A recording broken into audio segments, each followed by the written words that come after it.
অবিশ্বাস্য, এ যেন রীতিমতো অবিশ্বাস্যই। বিশ্বকাপের তৃতীয় স্থান নির্ধারণী ম্যাচেও জ্বলে উঠলেন কিলিয়ান এমবাপ্পে। এক গোল নয়, দুই গোল করে নিজেকে নিয়ে গেলেন অনন্য এক উচ্চতায়। সর্বকালের সব রেকর্ড ভেঙে এই মুহূর্তে বিশ্বকাপের ইতিহাসে সর্বোচ্চ গোলদাতার নাম কিলিয়ান এমবাপ্পে। বর্তমানে তার গোল সংখ্যা 22। সেই সঙ্গে ছাড়িয়ে গেলেন আর্জেন্টিনার মহানায়ক লিওনেল মেসিকেও। বর্তমানে এল.এম.10-এর গোল সংখ্যা 21। আজ বিশ্বকাপের ফাইনাল, যেখানে শক্তিশালী স্পেনের মুখোমুখি হবে আর্জেন্টিনা।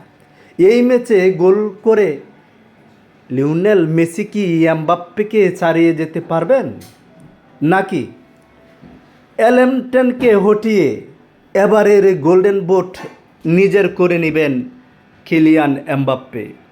ভক্ত অনুরাগীদের অপেক্ষা এখন সেটাই দেখার।